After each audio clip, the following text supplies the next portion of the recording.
The bridge of the Harmony's voice hummed with soft light and gentle music. Ambassador Velshara stood at the center of the circular command deck, her crystalline body catching and reflecting the glow from dozens of displays.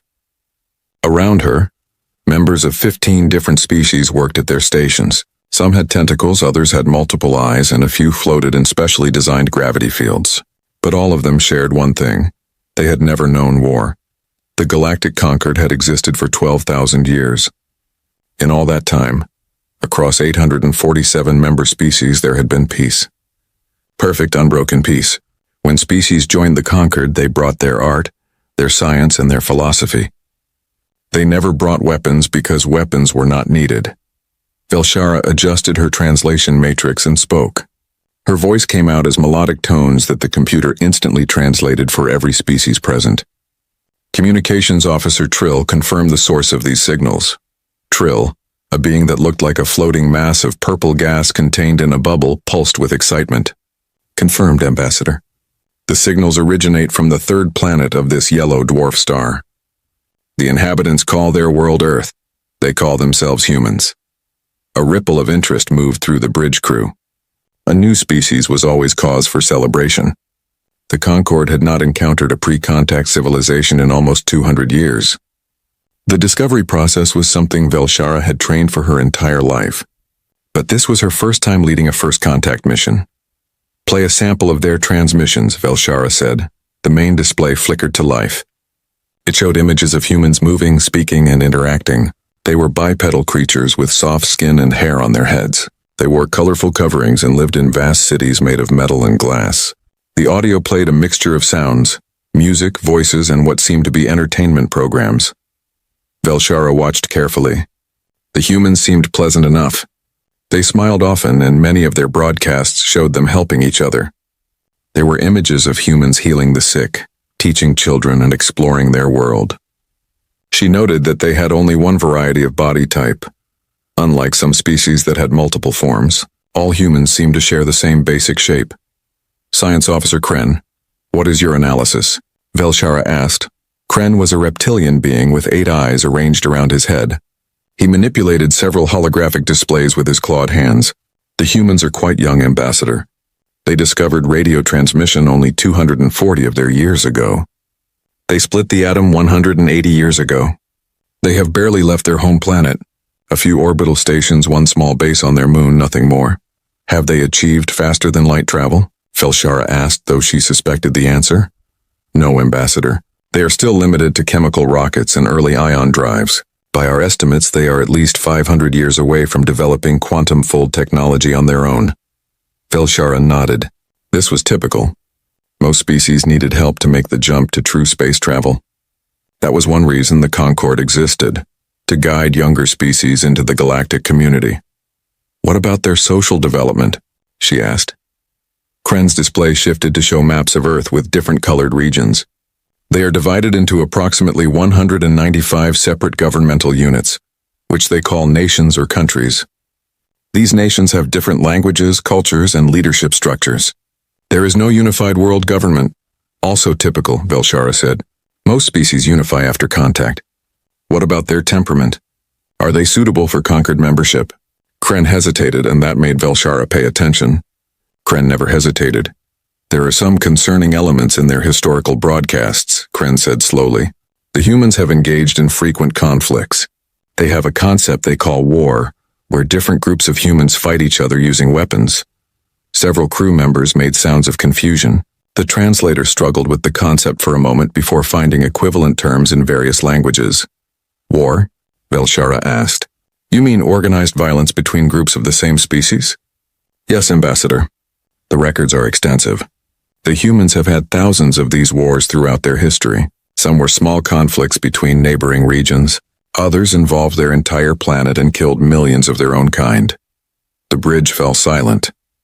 The idea was almost impossible to grasp. Why would a species fight itself? What possible benefit could come from killing your own people? But this is historical, correct? Velshara asked. They have moved beyond this primitive behavior? Kren manipulated his display again. The last major planetary conflict ended 80 years ago. Since then, conflicts have been smaller and less frequent. However, they still maintain large military forces. All major nations have standing armies equipped with weapons. What kind of weapons? Velshara asked. Projectile weapons that use chemical explosions to fire metal fragments at high speed. Explosive devices. Aircraft that drop bombs and... Kren paused again. They possess nuclear weapons, Ambassador. Devices that use atomic fission and fusion to create massive explosions. Velshara felt a chill run through her crystalline structure. Nuclear weapons. The Conquered had records of such things from ancient times, before the Great Peace. A few species had developed them during their early atomic age, but they had quickly abandoned such terrible devices once they understood the consequences. How many of these weapons do they possess? She asked quietly. Approximately 13,000 nuclear warheads spread among 9 different nations, Kren said, each one capable of destroying a city. Some are much more powerful. They have enough nuclear weapons to destroy all life on their planet several times over. The bridge crew exchanged worried glances. This was unusual. Most pre-contact species had a few nuclear weapons at most, and only for peaceful purposes like mining or asteroid deflection. However, Kren continued, they have not used these weapons in combat for 80 years. It appears they developed them, recognized the danger, and established agreements to prevent their use. This shows wisdom and restraint. Velshara considered this. Yes, the humans had created terrible weapons, but they had chosen not to use them. That was a good sign. Many young species went through a dangerous phase before reaching maturity. The Conquered was there to guide them through the final steps. What is the AI's assessment? Velshara asked. The ship's artificial intelligence spoke with a calm, neutral voice. Analysis of human culture, technology, and social development indicates a Category 3 pre-contact species. Recommendation: Standard first contact protocol with elevated caution due to the presence of nuclear weapons and historical violent tendencies. Probability of successful integration into Galactic Conquered, 73%. 73% was good. Not excellent, but good. Velshara had seen worse odds turn into wonderful partnerships. Very well, she said, straightening her posture in a gesture that indicated decision. We will proceed with first contact. Communications Officer Trill, prepare the standard greeting package. Include translations in all major human languages. Science Officer Kren, compile a presentation on Conquered benefits, medical technology, clean energy, educational resources, and entertainment archives. Yes, Ambassador, both officers responded. Velshara moved to the central platform and activated the long-range visual sensors. The image of Earth appeared before her, floating in the darkness of space. It was a beautiful world, swirled with white clouds over blue oceans and green-brown continents. It reminded her of dozens of other worlds she had seen, each one unique but all of them precious. Helm, set course for Earth, she commanded. Standard approach vector. I want us in orbit within 3 solar days. Make our presence obvious but non-threatening. Broadcast friendship signals on all frequencies. Course laid in, Ambassador, the helmsman replied. The Harmony's voice began to move, its quantum drives pushing the ship across the distance to Earth. Velshara watched the planet grow larger in the display and felt a mixture of excitement and concern. She accessed her personal log and began recording. Ambassador Velshara, personal notes, Mission Day 74. We have discovered a species called humans on a planet called Earth.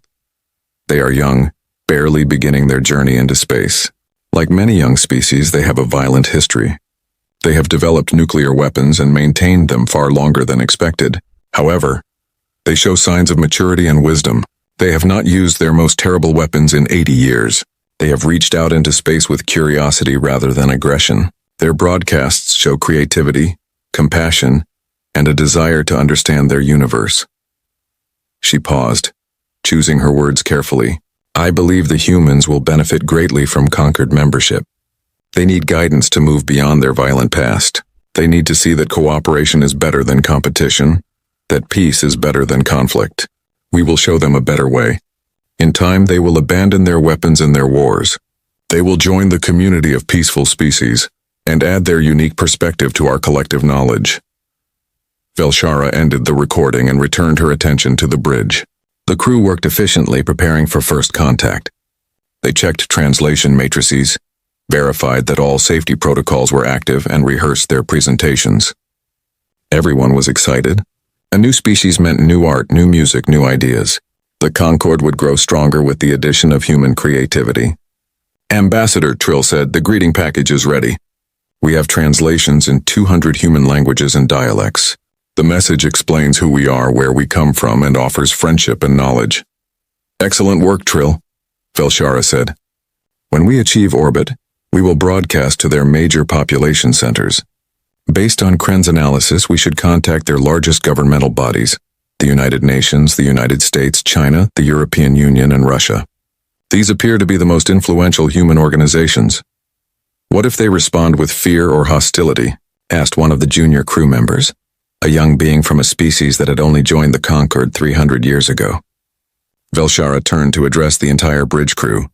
Fear is natural when encountering the unknown. We expect the humans to be afraid at first. That is why our approach is slow and careful. We broadcast our intentions clearly. We make no sudden moves. We offer gifts of knowledge with no demands in return. Fear fades when beings see that we mean no harm. And if they point their weapons at us? The junior officer pressed. Their weapons cannot harm this ship, Kren said confidently. Our shields can absorb anything they might fire at us. Even their nuclear weapons would barely register on our defense grid. We are in no danger. Velshara nodded. We are safe, and more importantly, we are here to help. The humans do not know it yet, but this is the most important day in their history. Today they learn they are not alone in the universe. Today, they take their first step toward joining the great community of peaceful species.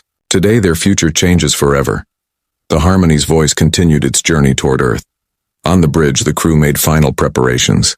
In the cargo holds, gifts waited to be presented. Medical devices that could cure human diseases, energy generators that could power their cities without pollution, and educational databases containing the collected knowledge of 847 species. Velshara looked at Earth again. Such a small planet, she thought. Such a young species. They would need time to adjust, time to learn, time to grow. But that was fine. The Conquered had all the time in the universe. They would be patient with the humans, guide them gently, and help them leave behind their violent ways. After all, that was what the Conquered did best. They brought peace to the galaxy, one species at a time. What Velshara did not know, what her instruments could not detect, and what the Galactic Concord had never learned to look for, was that Earth had already noticed their approach.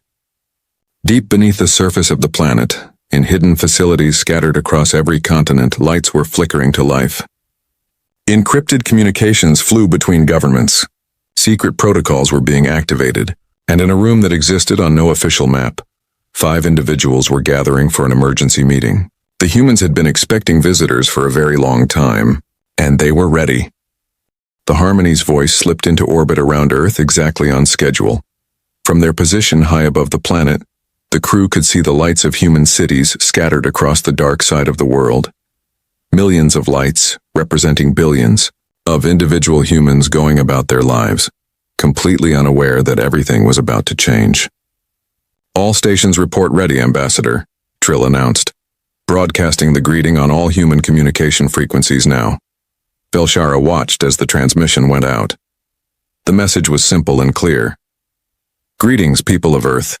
We are the Galactic Concord, a peaceful federation of 847 species from across the galaxy. We come in friendship to welcome you into the wider community of intelligent life. We mean you no harm. We bring gifts of knowledge and offers of cooperation. Please respond when you are ready. We will wait. The message repeated in 200 different human languages, cycling through English, Mandarin, Spanish, Arabic, Hindi, and dozens of others.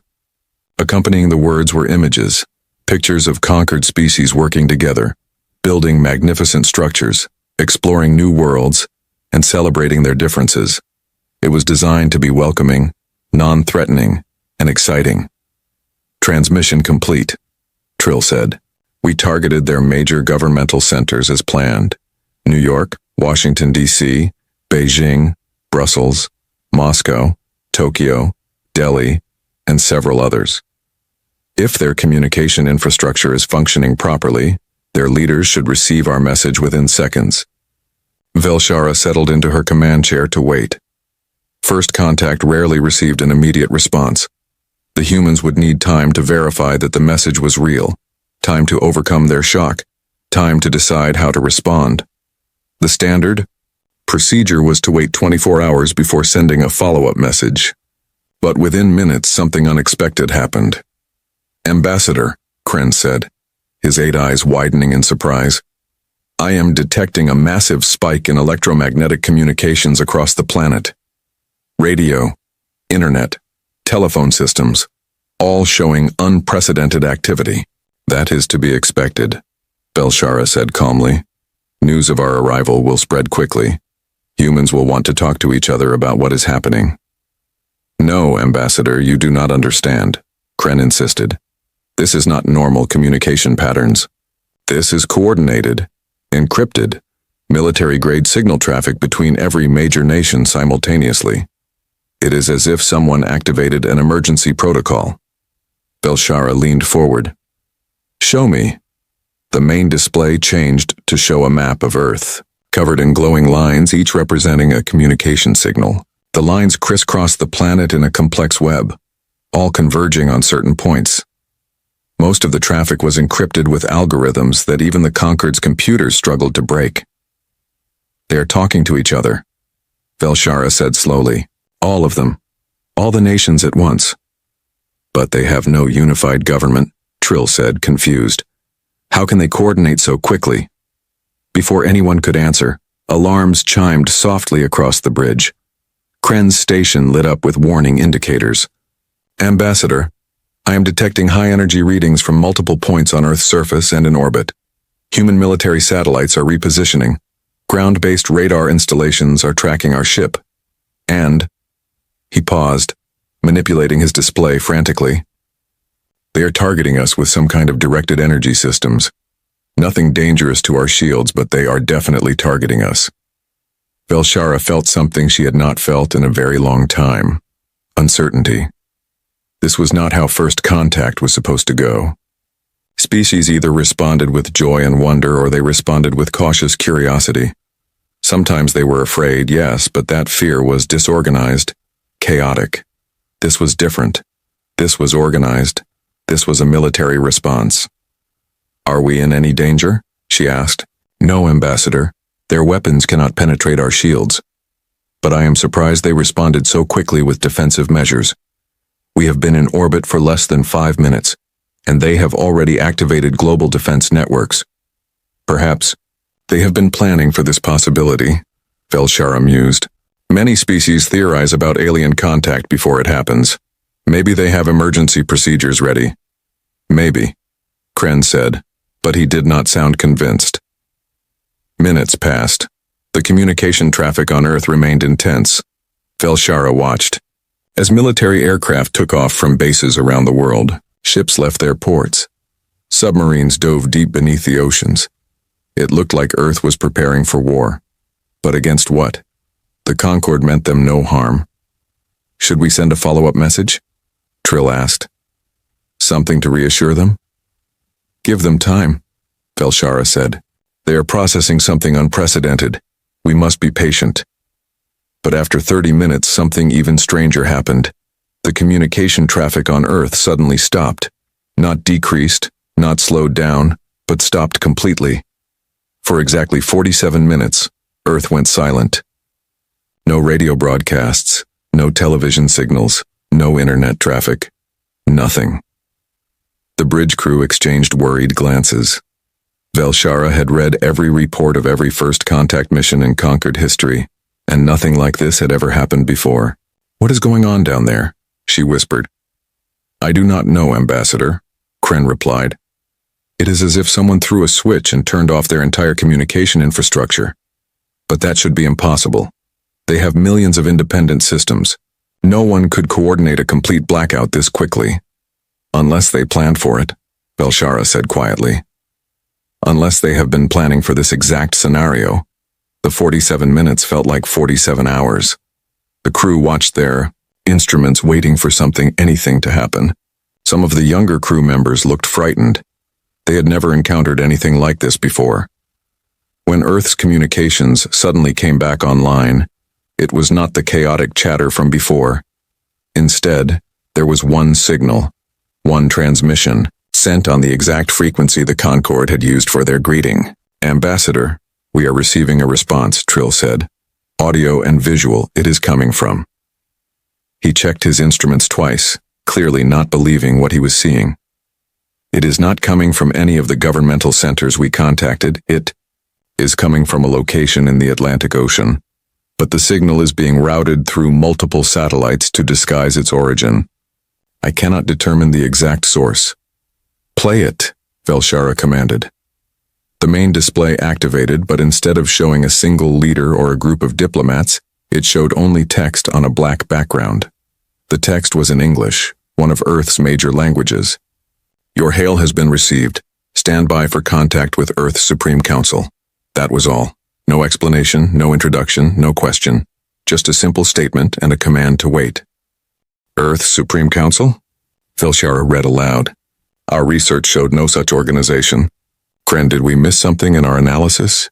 Kren was already searching through their database of human information. No, Ambassador. I can find no reference to any Supreme Council in any human broadcasts. The United Nations is their closest equivalent to a unified body, but it is not a ruling council. It is a discussion forum, and they specifically mentioned not being contacted at the UN. Could it be a new organization? Trill suggested. Perhaps they formed it in response to our arrival. In 30 minutes? Kren said skeptically. Impossible.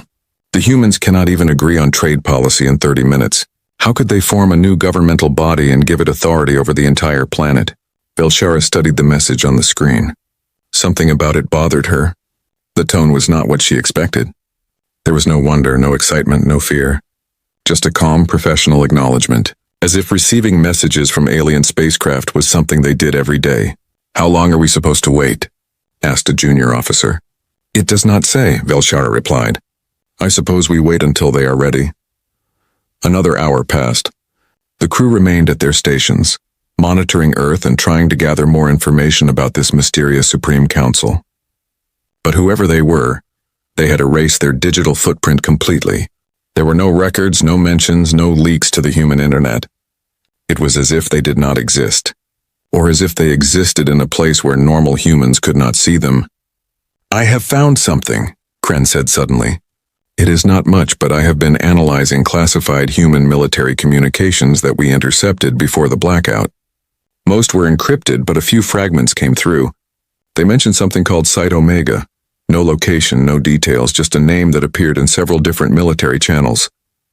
Site Omega, Velshara repeated. What is it? I do not know. But multiple nations mentioned it in their encrypted traffic. It seems to be something they all know about. Something they all have access to. A shared facility, perhaps? How can nations that compete with each other share a military facility? Trill asked. No one had an answer to that question. More time passed. The crew grew restless. This was not how first contact was supposed to feel. They should be celebrating, preparing gifts, practicing their speeches. Instead, they sat in silence, waiting for permission to talk to the humans. Finally, after 3 hours and 17 minutes, Earth sent another transmission. Incoming message, Ambassador, Trill announced. Visual and audio. The origin is the same unidentified location. Should I put it on screen? Yes, Velshara said. Let us finally meet this Supreme Council. The display activated, and for the first time they saw the face of a human. Or rather, 5 faces. 5 humans sat at a curved table, each in front of a blank wall. Behind them, holographic displays showed data that Velshara could not read from this distance. The humans wore identical uniforms, simple black suits with no insignia, no flags, no indication of which nation they represented. They did not smile. They did not look excited or afraid. They looked professional, calm, and completely in control. The human in the center spoke first. His voice was measured and clear. I am Council Member 1, representing war. This is Council Member 2, representing intelligence. Council Member 3 represents science. Council Member 4 represents industry. And Council Member 5 represents diplomacy. Together we are Earth's Supreme Council. Velshara stood and addressed them formally. I am Ambassador Velshara of the Galactic Concord. We come in peace to welcome your species into the wider galactic community. We mean you no harm and offer only friendship and knowledge. The human who represented war nodded slightly. Your message was received and analyzed. Before we proceed further, we require clarification. You claim to represent 847 species from across the galaxy. Please transmit proof of this claim, including current star charts of conquered space, locations of conquered worlds, and specifications of your technology. Velshara blinked, causing her crystalline body to refract light in a flash of colors. That was not how this was supposed to go. She was supposed to offer information, not be asked for it. But perhaps this was a cultural difference. Humans seem to value directness. Of course, she said. We will transmit our standard information package. It includes everything you requested. One more thing, the human said, and Velshara thought she detected something in his tone. Not anger, not fear, but something else. Something that made her uncomfortable. Before you arrived in our system, where were you? What route did you take to reach Earth? We came from the Andromeda relay station, Velshara said, not understanding why that mattered. We traveled for 74 days to reach your world. The 5 humans glanced at each other. Some gesture passed between them. Some communication that Velshara could not interpret. Finally, Council Member 5, the one representing diplomacy, spoke. She was a younger human with dark skin and intelligent eyes. Ambassador Velshara, I have a question. When exactly did you detect our radio signals and decide to visit Earth? Approximately 104 days ago, Velshara answered. And when did you enter our solar system? 6 hours ago. The human smiled, but it was not a friendly smile. It was the smile of someone who had just confirmed something they already suspected. Ambassador, she said quietly. Earth noticed your ship 6 hours before you entered our system. We tracked you across interstellar space. We knew you were coming. We have been watching you since you left your relay station, and we allowed you to approach. The bridge of the Harmony's voice fell completely silent. That was impossible. Humans did not have the technology to detect ships in interstellar space. They barely had the technology to reach their own moon. How could they track a ship using quantum drives across light years of space? Council Member 1, representing War, leaned forward. Now, Ambassador Velshara of the Galactic Concord, I will ask you one more time. State your true intentions, and please understand. We will know if you are lying. Velshara realized with a chill running through her crystalline structure that everything the Concord thought they knew about humanity was wrong. Very, very wrong. Velshara forced herself to remain calm, even though every instinct told her that something was terribly wrong. She had conducted hundreds of diplomatic meetings in her career, but never had she felt so off balance, so completely unprepared. Council Member 1, she said carefully. I assure you that our intentions are exactly as stated. We are a peaceful organization.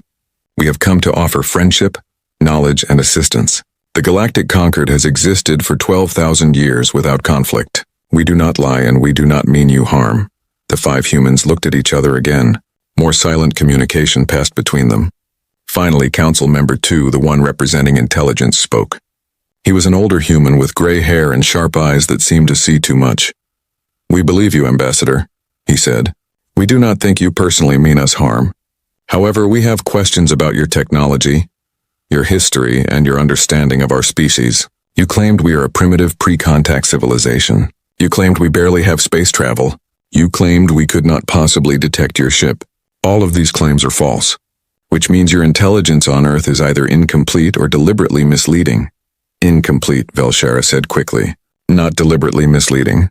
We analyzed your public broadcasts. We measured your technology. By all standard metrics, you are exactly where we assessed you to be.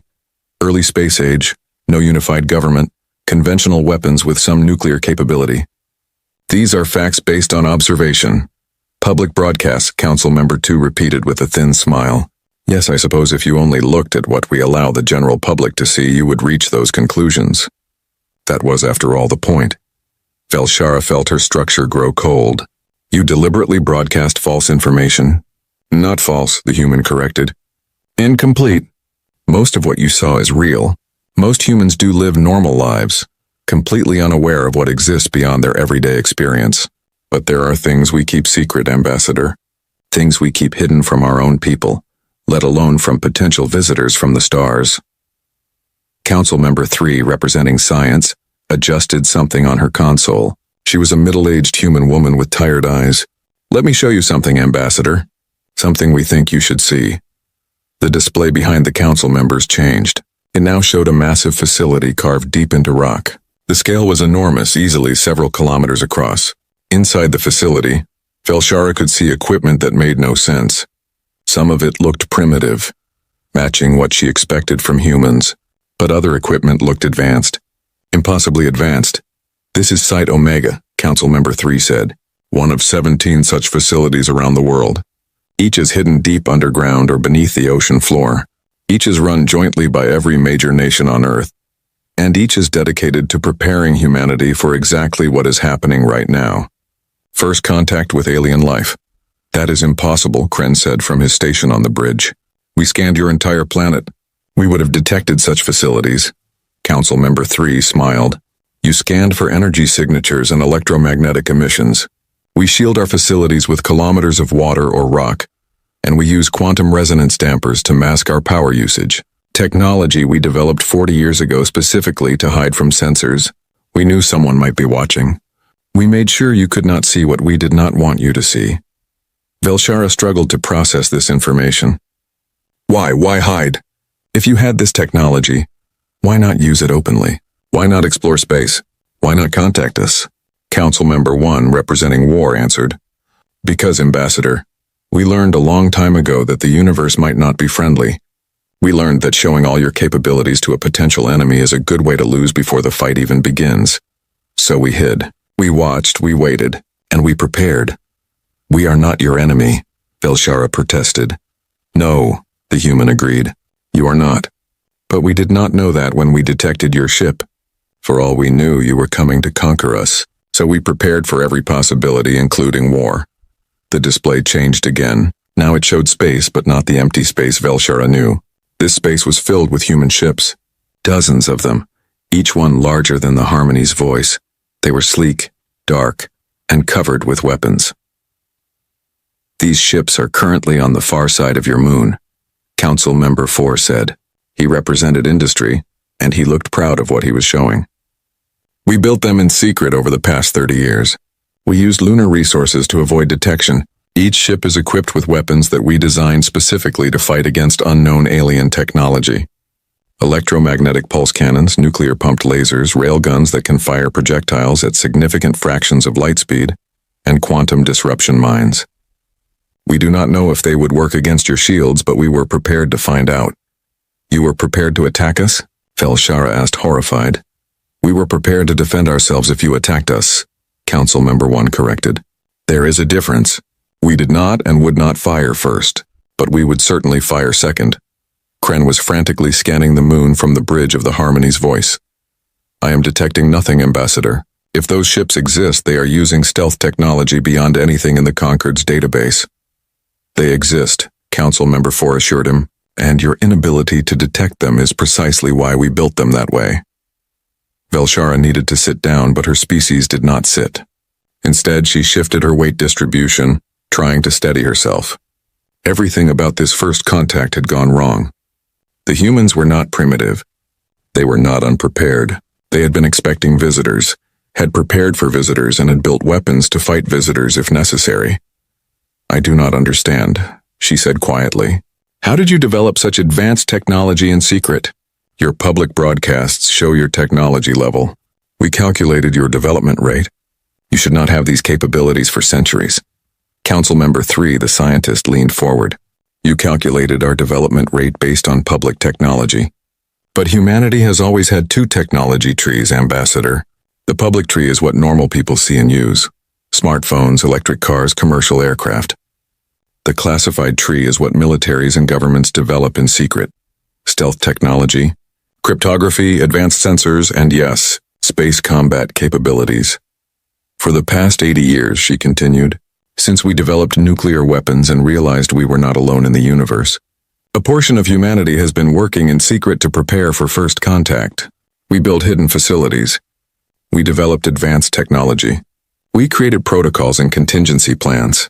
Every major nation contributed resources and knowledge. We competed with each other in public, but we cooperated in secret because we knew that when aliens finally arrived, we needed to present a united front. Velshara's mind raced. This meant everything in the Concord database about technological development was wrong. at least for humans. They had accelerated their progress by hiding half of it. They had deceived not just the conquered but their own people. "Why hide it from your own species?" she asked. "Why not tell all humans the truth?" Council Member 5, representing diplomacy, answered softly. "Because, Ambassador, most humans are not ready. They still fight over resources, religions, and borders. They still have wars, though smaller ones than in the past. If we told everyone about Site Omega and the secret space fleet and the Supreme Council, there would be chaos. Some would be excited, yes, but others would be afraid. Some would demand access to the technology. Others would try to use it for their own purposes. We made the decision to protect humanity from itself until first contact happened. Once aliens arrived, we would reveal everything, but not before." "And now we have arrived," Velshara said. "Now you have arrived," Council Member 1 agreed. "And now we can finally be honest with our own people. Within the next 24 hours, every government on Earth will simultaneously announce the existence of the Supreme Council, the secret, facilities, and the truth about what we have been preparing for. It will be the biggest news in human history. Some people will be angry that we kept secrets. Most will understand that we did what was necessary." The display behind the council members changed once more. Now it showed star charts, the same ones that Velshara had transmitted to Earth earlier, but these charts were marked up with human annotations in multiple languages. "We analyzed your star charts," Council Member 2 said. "Very interesting. You have 847 member species spread across this region of space. But we noticed something curious. You have no military bases, no defense stations, no fortified worlds. Your entire civilization is completely undefended." "We have no need for defenses," Velshara said. "We have lived in peace for 12,000 years. No species has ever attacked another species in conquered space. Because no hostile species have entered conquered space," Council Member 2 said. "But that is luck, not strategy. We studied your charts, Ambassador, and we found 17 different approaches that a hostile fleet could use to penetrate deep into conquered space before you even detected them. Your sensor network has gaps. Your communication system has delays. A well-organized attack could destroy dozens of your worlds before you could coordinate a response. And you would have no response because you have no weapons. We have no weapons because we have no enemies," Velshara insisted. "You have no enemies that you know of," the human corrected. "That is different. The universe is vast, Ambassador. Thinking that you are safe simply because you have not encountered danger yet is dangerous thinking. That is the thinking of prey animals. Humans learned a long time ago that safety requires vigilance." Council Member 1 stood up from the table. Behind him, the displays showed more images, more hidden facilities, more secret weapons, more capabilities that should not exist. "Let me tell you what we know about you, Ambassador," he said. "The Galactic Conquered is a collection of peaceful species who have forgotten how to defend themselves. You have wonderful technology. You have amazing culture. You have achieved things that humanity can only dream of. But you have one critical weakness. You trust that the universe is friendly. You believe that because you are peaceful, others will be peaceful too. That is a beautiful philosophy. It is also a fatal one. The universe is not friendly, Ambassador. The universe is neutral. It does not care about peace or war. It does not care about right or wrong. And somewhere out there, beyond your maps and your sensors and your knowledge, there are species that are not peaceful. Species that see your undefended worlds as targets. Species that would conquer you not because they hate you, but because they can. Humans know this, he continued, because we have been those species in our own history. We have conquered. We have colonized. We have taken what we wanted from those who could not defend themselves. We are not proud of this past, but we learned from it. We learned that strength is necessary. We learned that peace is only possible when you have the capacity for war. Velshara wanted to argue, wanted to explain that the Concord was different, that 12,000 years of peace proved the humans wrong. But looking at those humans, at their calm faces and their hidden weapons and their secret preparations, she felt something she had never felt before. She felt that maybe, Just maybe, the Galactic Concord was not as wise as they thought they were. "What do you want from us?" she asked quietly. Council Member 5, the diplomat, spoke gently. "What we want, Ambassador, is what you offered. Friendship and knowledge. We want to join the Galactic Concord. We want to learn from you. We want to share what we know. But we want to join as equals, not as students. We want a place at your decision-making table, and we want to offer you something that you did not know you needed." "What is that?" Velshara asked. The human smiled. "Protection." The word hung in the air. Protection. The Galactic Concord had never needed protection. The Galactic Concord had never even considered that they might need protection. But looking at those 5 humans, at their careful preparation and their hidden weapons and their clear understanding of the universe's dangers, Velshara realized something shocking. Maybe they did need protection. Maybe they had needed it for a very long time. And maybe humanity was exactly what the Concord needed, even if they did not know it yet. The bridge of the Harmony's voice remained silent for a long moment after the human's declaration. Velshara could feel the confusion and concern radiating from her crew. They had trained for first contact scenarios, but nothing had prepared them for this. Nothing in Concord history had prepared them for a species that hid half of its civilization and offered protection to species far more advanced than themselves. Finally, Velshara found her voice. "Council members, I must ask for clarification. You said your species discovered radio transmission 240 years ago. You split the atom 180 years ago. These are facts confirmed by your own historical broadcasts. How is it possible that in such a short time, you develop technology that rivals and in some cases exceeds our own? The Concord has been developing technology for thousands of years. The mathematics of technological advancement does not support what you are claiming." Council Member 3, the scientist, nodded as if she had been expecting this question. "You are correct, Ambassador. Under normal circumstances, our technological advancement should be impossible, but circumstances on Earth have never been normal. May I ask you a question? In the history of the Galactic Concord, how many wars have been fought between Concord members?" "None," Velshara said immediately. "We have had disagreements, certainly. We have had disputes over resources or territory, but we resolve these through discussion and compromise. We have never fought a war." "And before joining the Concord, how many wars did your species fight?" Velshara had to think about that. Her people's history was so ancient, and much of it was not considered important anymore. "My species had conflicts in our distant past. Perhaps a dozen wars over our entire history before we achieved space travel and encountered other species. After that, we realized fighting was pointless and joined the Concord." "A dozen wars," Council Member 3 repeated. "Do you know how many wars humanity has fought?" Kren mentioned thousands in his analysis. Velshara said, 15,364. The human said precisely. "Those are the wars we have written records of. There are probably thousands more that we have forgotten. We have been fighting wars since before we developed writing. We have fought over land, over water, over religion, over ideology, over resources, over insults, over virtually everything that can be fought over. War is written into human history like code written into a computer program." She manipulated her display, and new images appeared behind her.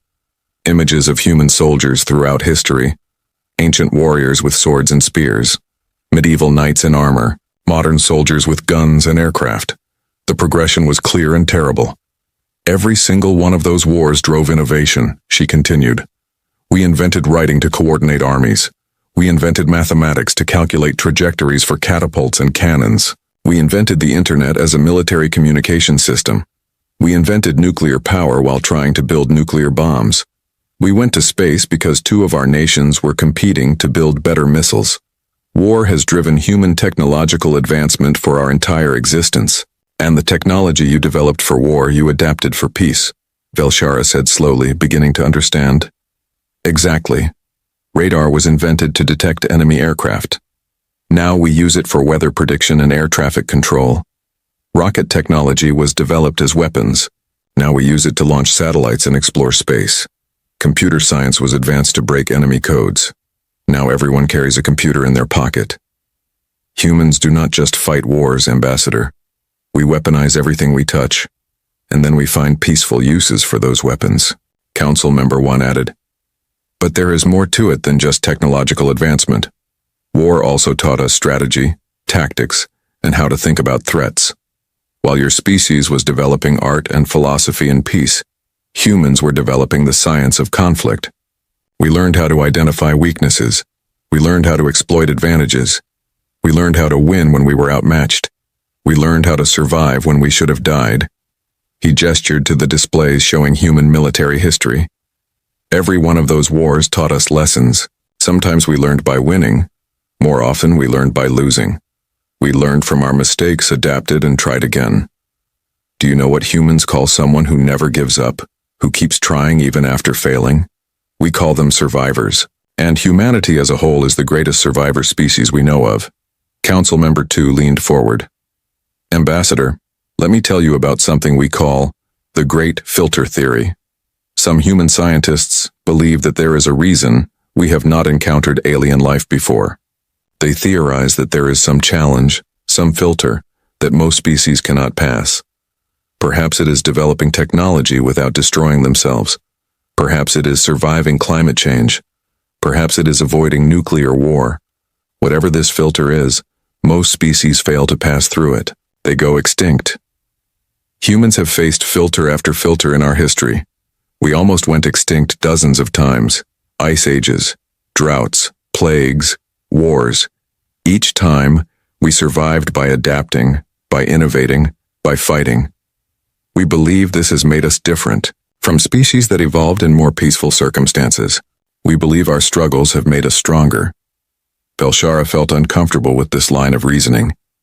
It sounded like the humans were saying that violence and suffering were good things, that struggle was necessary. The Concord believed the opposite, that peace and cooperation were the highest values. Are you suggesting, she asked carefully, that species who have not suffered as much as you are somehow weaker? That the Concord's peace has made us vulnerable? Not weaker, Council Member 5 said diplomatically. Different. You have developed strengths we do not have. Your species cooperate far better than humans do. You share knowledge freely. You have eliminated poverty and disease. You have created art and culture that we can only dream of. These are incredible achievements, and we respect them deeply. But, she continued, you have also developed in an environment with no threats. You have never needed to defend yourselves. You have never needed to innovate under pressure. You have never needed to make the hard choices that come with survival.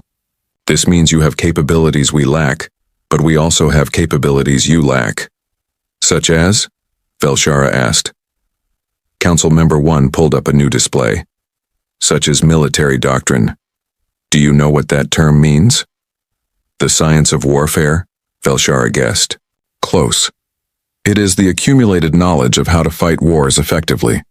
Humans have been developing military doctrine for thousands of years. We know how to organize forces. We know how to manage logistics. We know how to gather intelligence on enemies. We know how to adapt to changing battlefield conditions. We know how to fight when we are outnumbered, outgunned, and out of options. He showed footage of human military exercises, ships moving in formation, aircraft coordinating attacks, ground troops working together with precision. It was both impressive and disturbing. This is what humans do naturally, he said. This is what we teach our military officers from the day they join. This is knowledge built over 15,000 wars. And this is knowledge that the Galactic Concord does not have because you have never needed it. But we do not need it, Velshara protested. We have no enemies. That you know of, Council Member 2 said again. Ambassador, may I share something we discovered when analyzing your star charts? We found references to 3 species that used to be Concord members but no longer are. Your records say they left voluntarily to pursue different paths. But when we analyzed the data more carefully, we noticed something odd. All 3 species disappeared within a 50-year period about 4,000 years ago. All three were on the outer edges of conquered space. And all three stopped communicating suddenly, not gradually. Velshara felt a chill. She knew what he was implying, but she did not want to believe it. Those species chose to leave. They wanted to explore on their own. Or something happened to them, the human said quietly, something that made them go silent. And because the conquered does not think in terms of threats, you assumed they left peacefully. You never investigated. You never sent ships to check on them. You just accepted that they were gone. That is speculation, Velshara said, but her voice lacked conviction. It is, Council Member 2 agreed. But it is the kind of speculation that keeps species alive. We humans have a saying, hope for the best but prepare for the worst. The conquered hopes for the best, and that is beautiful. But you do not prepare for the worst. That is dangerous. Council Member 4, representing industry, added his own perspective. There is also the matter of economic efficiency. Ambassador, your technology is wonderful, but it is not optimized for mass production or rapid deployment. We analyze the specifications you transmitted. Your ships take years to build. Your equipment requires rare materials. Your manufacturing processes prioritize quality over quantity. These are good things in peacetime, but in wartime they would be fatal. Humans have learned to build quickly and efficiently. We learned this because we needed to. In our last major global war, we built thousands of aircraft, millions of weapons, and entire fleets of ships in just a few years. We did this because we had to, because the alternative was defeat. We learned to turn entire economies toward production. We learned to use common materials instead of rare ones. We learned to build things that were good enough rather than perfect. He showed graphs comparing human production capability to Concord production estimates. The differences were staggering. Humans could build in months what would take the conquered years. If war came to the conquered, he said, you would not be able to adapt quickly enough. Your economy is not designed for it. Your manufacturing is not designed for it. Your entire civilization is designed for peace, which is wonderful until someone brings war. Velshara wanted to argue, wanted to defend the conquered's philosophy, wanted to explain that they had chosen peace deliberately after seeing the cost of conflict. But looking at the evidence the humans presented, looking at their hidden preparations and their rapid development and their strategic thinking, she could not find words. Council Member 5 spoke again, her voice gentle but firm. Ambassador, we are not trying to insult the Galactic Conquered. We are not trying to suggest that our way is better than yours. What we are trying to say is that we are different, and that difference could be valuable to you. You have built a civilization based on cooperation and peace. That is beautiful. But you have also created a civilization with a single point of failure. If someone comes along who does not share your values, you have no way to defend what you have built. Humans can be that defense. We can offer you our strategic thinking, our military doctrine, our rapid production capability, and our experience with conflict. We can help you identify threats before they become critical. We can help you prepare for scenarios you have never considered, not because we want war, but because we know how to prevent it. In human philosophy, she continued, there is an old saying, si vis pacem, para bellum. It is in an ancient language called Latin. It means, if you want peace, prepare for war. The conquered wants peace. We can help you prepare for war so that you can keep that peace. Velshara stood silently, processing everything she had heard. Her entire worldview was being challenged. Everything she believed about civilization, about progress, about the nature of intelligence life, was being questioned by these young, violent, brilliant humans. What you are describing, she said slowly, is a fundamental change in how the conquered operates. We would have to accept that the universe might be dangerous. We would have to build weapons. We would have to think about defense and strategy. We would have to become more like you. No, Council Member 1 said firmly.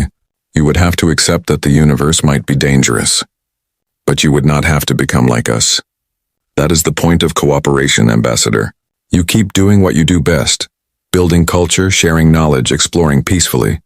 Let us handle the ugly parts. Let us watch the borders. Let us prepare for threats. Let us be the shield that protects your peace. You do not need to become warriors.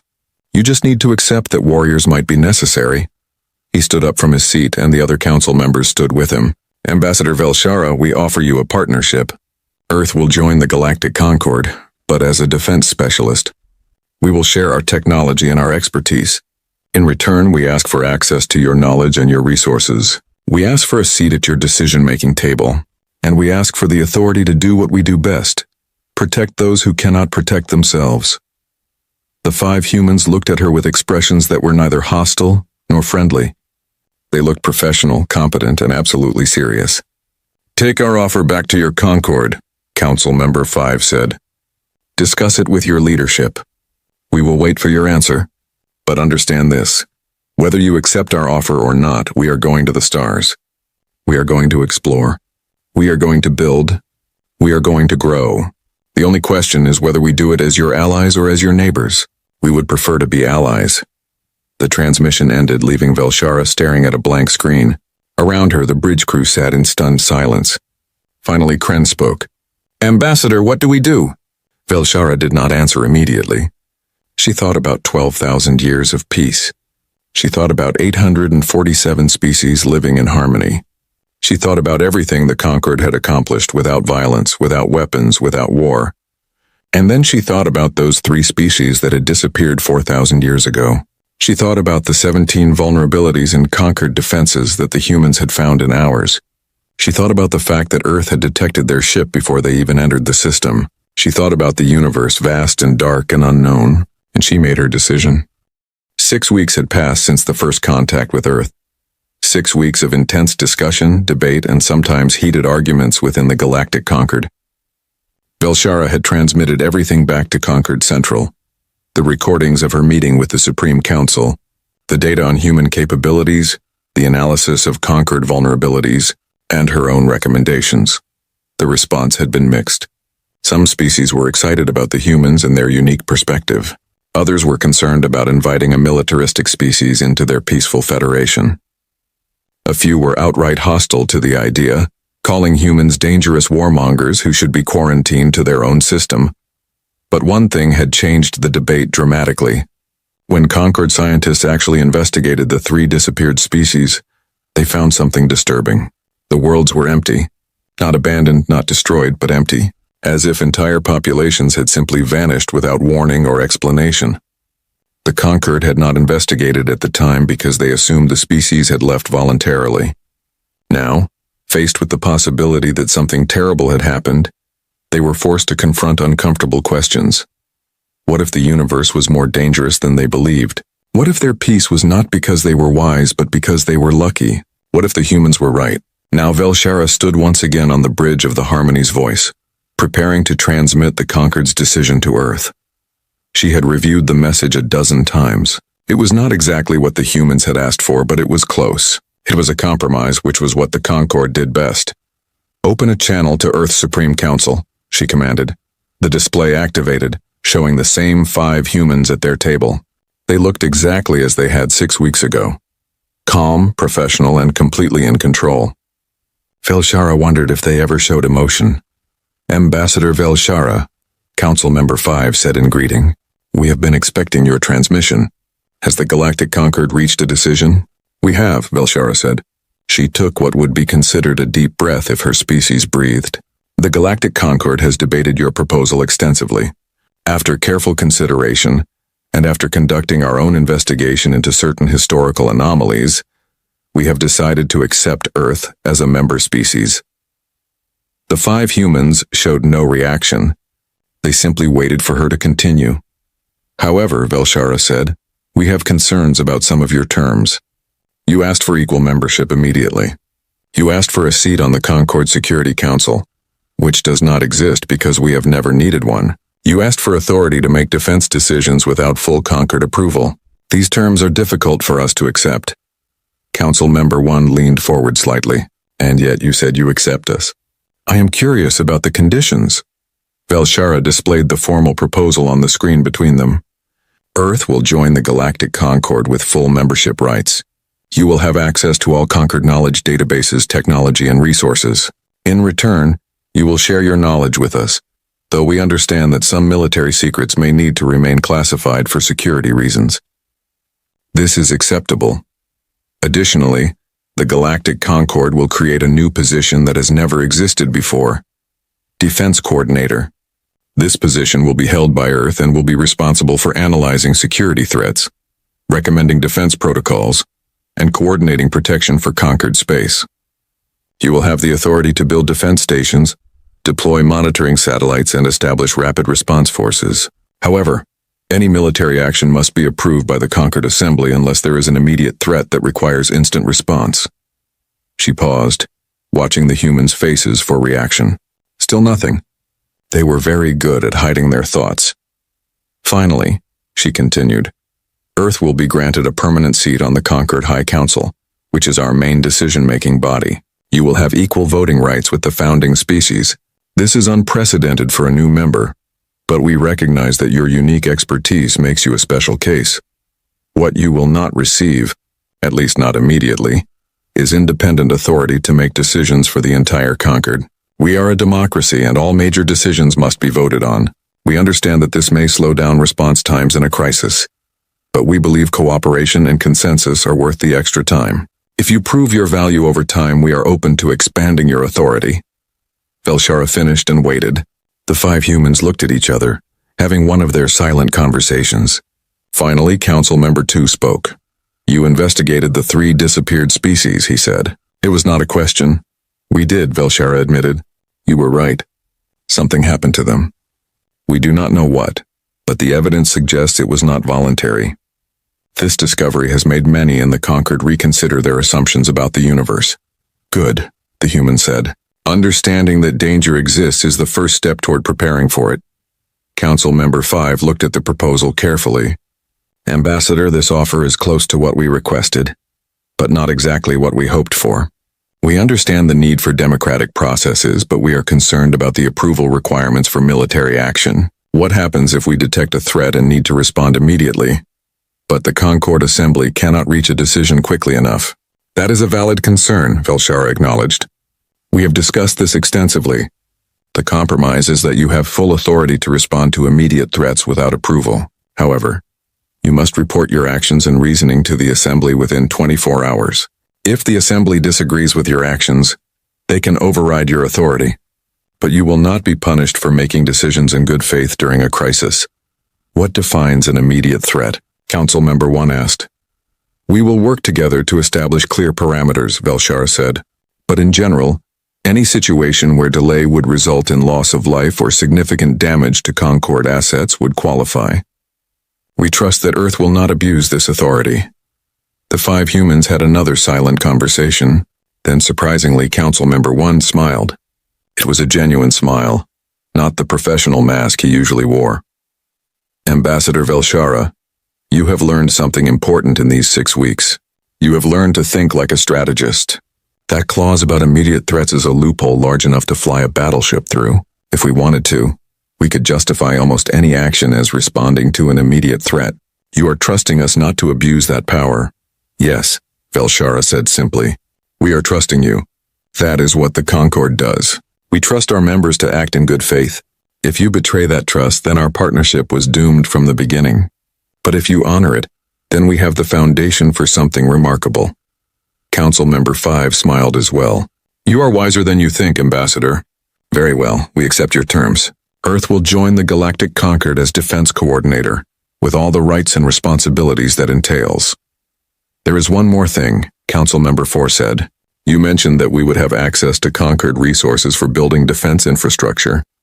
We have already begun designing plans for what we call the Guardian Network, a series of sensor stations, rapid response bases, and defensive platforms to be positioned throughout Concord space.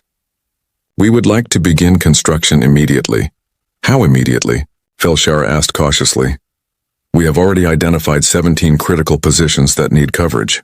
We can have preliminary stations built and operational within 6 months, if we have access to Concord manufacturing facilities and resources. Full deployment of the Guardian network would take approximately 5 years. Kren spoke up from his station. Ambassador, that is an extremely aggressive timeline. Concord construction projects typically take decades to plan and implement, which is part of the problem, Council Member 4 said bluntly. No offense intended, but your construction methods are designed for peacetime projects where speed is not a concern. We need to build quickly, because every day that Concord space remains undefended is a day that something could go wrong. We will work with your engineers, of course. We will share our rapid construction techniques. But we need to move fast. Velshara considered this. It went against every conquered instinct to rush such an important project. But the humans had already proven that their instincts were different and in some cases better. Very well, she said. You may begin the Guardian Network project. But we will assign conquered observers to work with your teams. They will learn your methods and they will ensure that your construction meets safety standards. Is that acceptable? More than acceptable, Council Member 3 said. We want you to learn our methods. Part of our purpose is to share knowledge, not just build things. If we teach conquered species how to build quickly and efficiently, then everyone benefits. Council Member 5 stood up from the table. The others followed her lead. Ambassador Velshara, on behalf of Earth and humanity, we formally accept membership in the Galactic Concord. We pledge to defend all member species, to share our knowledge freely, and to work toward the common good of all intelligent life. We are honored to join your federation. Velshara felt a wave of emotion that surprised her. Despite all the concerns and debates, despite the strangeness of this first contact, she felt that something important was happening. Something that would change the Conquered forever, hopefully for the better. And we are honored to welcome you, she said. Earth is now officially the 848th member of the Galactic Concord. Welcome to the family. The next few months passed in a blur of activity. Human ships began appearing throughout Concord space, no longer hiding but flying openly.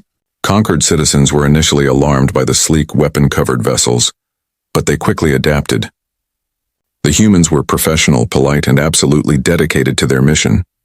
The Guardian Network began taking shape faster than anyone thought possible. The humans worked alongside Concord engineers, teaching them rapid construction techniques while learning Concord material science and energy systems. The combination of human speed and Concord technology produced results that neither could have achieved alone. True to their word, the humans shared everything they learned. They taught military strategy to species who had never needed it. They taught threat assessment to analysts who had never considered threats. They taught rapid response protocols to security forces who had never responded to anything more serious than a lost cargo ship. And slowly, gradually, the Galactic Concord began to change. Not dramatically, not violently, but meaningfully. They kept their peace, their cooperation, their commitment to knowledge and culture. But they added something new. Awareness. Preparedness. The understanding that peace was not guaranteed, but something that needed to be protected. 6 months after Earth joined the Concord, Velshara visited one of the Guardian Network stations. It orbited a beautiful blue planet inhabited by a species of peaceful aquatic beings who had been Concord members for 3,000 years. The station was impressive. A ring of sensors, weapons, and living quarters that could house a crew of 50 from multiple species. She met with the station commander, a human named Captain Elena Rodriguez. The captain showed her around the facility, explaining the sensor arrays that could detect ships at incredible distances, the weapons that could defend against threats, and the diplomatic suite where negotiations could take place if needed. Our job, Captain Rodriguez explained, is to make sure nothing bad happens to the people on that planet below us. Most days that means watching sensors and running drills, but if something ever does happen, we will be ready. Do you think something will happen? Velshara asked. The captain looked out at the stars through a large viewport. Honestly, Ambassador, I hope not. I really hope not. But hope is not a strategy. Hope is what you do when you have no other options. We prefer to have options. You humans have certainly given us more options, Velshara said. Not just military options, but ways of thinking. Before you arrived, we believed that peace came from everyone choosing peace. Now we understand that peace comes from making other choices unprofitable or impossible. That is a very human way of thinking, Captain Rodriguez said with a smile. You are learning. As Velshara left the station and returned to her ship, she thought about how much had changed. The Concord was still peaceful. They still valued cooperation and knowledge. But they were no longer naive. They no longer assumed the universe was safe just because they wanted it to be. And perhaps most importantly, they were no longer alone in facing whatever might come. They had allies who understood danger, who knew how to fight, who would stand between the innocent and whatever threats lurked in the darkness of space. She accessed her personal log one final time to complete her report on the first contact with Earth. Final report, Ambassador Velshara.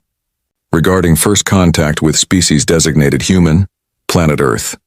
848th member of the Galactic Concord. Initial contact did not proceed as expected. The humans were not the primitive, unorganized species we anticipated.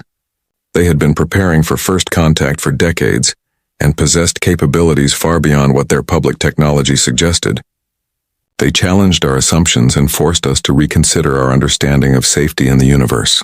After extensive debate, the Concord has accepted Earth as a member species with special designation as Defense Coordinator. This decision was controversial but necessary. The humans bring capabilities we lack and perspective we need. In the 6 months since formal contact, humans have proven their value repeatedly. They work efficiently, share knowledge freely, and show genuine commitment to protecting all Concord members. The Guardian network they are building will provide security we never knew we needed. More importantly, they have taught us to think differently, not to become violent like their history, but to become aware of the possibility of violence, not to seek conflict but to be prepared for it, not to abandon our peaceful nature but to protect it with strength. I now believe that encountering humanity was the best thing that could have happened to the Galactic Concord. We contacted Earth expecting to welcome children into the stars, teaching them to be peaceful like us. Instead, we found the guardians we never knew we needed. We found the species that would stand watch while we sleep. We found against all expectations exactly what the universe required from us. Humanity has taught us a final lesson. Peace is not the absence of danger. Peace is the presence of those willing to face danger so that others do not have to. The Galactic Concord is 848 species strong. For 12,000 years we were at peace. Now for the first time we are both peaceful and protected. We are ready for whatever the universe brings. Report concluded. End of transmission. Velshara closed the log and looked out at the stars. Somewhere out there human ships were patrolling. Human analysts were watching sensors. Human strategists were planning for threats that might never come. And the Galactic Concord, for the first time in its long history, could rest easy knowing that if danger came, they would be ready. Because humanity was watching, and humans never stopped watching. Commander Alan Wright stood on the observation deck of Earth Defense Station Alpha, his weathered face reflecting in the reinforced glass as he stared into the vast emptiness of space. But space wasn't empty today. Hundreds of alien ships from the Galactic Coalition were moving, their engines glowing bright blue against the blackness. They were leaving. They can't be serious, Alan whispered, pressing his palm against the cold glass. Lieutenant Kelly Barnes rushed to his side, her boots echoing on the metal floor. Sir, we're receiving automated departure notices from all Coalition vessels. No explanations, just goodbye messages. Alan's jaw tightened. For 15 years, humanity had been the newest member of the Galactic Coalition. For 15 years, they had been looked down upon as primitives, as children playing with dangerous toys. Yet when border disputes broke out, it was human soldiers who volunteered first. Human ships that took the front lines. Get me Ambassador Zixtal, Alan ordered, turning from the window. Now. The communication center buzzed with frantic activity. Officers in blue uniforms moved between stations, their faces painted with confusion and fear. On the main screen, displays showed Coalition ships activating their jump drives one by one, disappearing in flashes of light. Sir, the Meridian Embassy ship is the only one responding, said Communications Officer Doug Peterson, his fingers dancing across the control panel. Ambassador Zixtal is coming through. The screen flickered, revealing the tall, blue-skinned form of the Meridian Ambassador. His 4 eyes blinked in sequence, a sign of discomfort that Alan had learned to recognize during diplomatic meetings. Commander. Right, Zixtal said, his translator converting the musical Meridian language into flat English. I had hoped to be gone before this conversation. What's happening? Alan demanded, stepping closer to the screen. Why is the Coalition abandoning Earth without warning? Zixtal's secondary breathing flaps fluttered. The void swarm has broken. Through the outer defense line at Proxima Centauri, the Coalition Council voted 8 hours ago. Earth's solar system will serve as a buffer zone. A buffer zone? Alan's voice dropped dangerously low. You mean a sacrifice? The void swarm cannot be defeated, Commander. They consume entire worlds. The Coalition must protect the core systems where billions more lives are at stake. Zixtal didn't sound apologetic. He sounded practical, as if discussing the weather, rather than the abandonment of 8 billion humans. Alan's fist slammed down on the console. We're part of the coalition. We have a defense treaty, which the Council has voted to suspend under emergency powers. I am sorry, Commander. Your species showed promise. Zixtal reached toward his control panel. If it helps, no species has ever stood against the swarm and survived. Running is the only logical choice. The screen went black. Silence fell over the communication center. Alan looked around at the faces of his crew. Shock, betrayal, fear. Sir, Kelly said quietly. What do we do now? Alan straightened his shoulders. We fight. Alert all Earth governments. I want a full Defense Council meeting in 1 hour. Dr. Olivia Martinez hadn't slept in 36 hours. Her eyes burned as she stared at her computer screen, scrolling through thousands of files the Coalition had accidentally left behind in their rush to evacuate their Earth embassy. They knew, she whispered, pushing her curly black hair away from her face. They've known about the Void Swarm for decades. The laboratory at NASA's Deep Space Research Center was nearly empty. Most scientists had gone home to be with their families after the news broke. The Coalition's betrayal and the approaching alien threat had sent waves of panic across the globe. Olivia took another sip of cold coffee and kept reading. The Coalition had encountered the Void Swarm 60 years ago. 17 civilizations had already fallen. The Coalition's strategy had always been retreat and sacrifice, offering up less valuable worlds to buy time. She froze, her finger hovering over the screen. There, buried in a technical report, was something the Coalition scientists had discovered, but never acted upon. The Void Swarm Central Units show sensitivity to radiation in the gamma spectrum between 0.87 and 0.92 PV, she read aloud. Exposure causes temporary disruption of hive communication patterns. Olivia grabbed her phone and dialed quickly. Admiral Grant, she said when a tired voice answered. I found something in the Coalition data. The swarm has a weakness.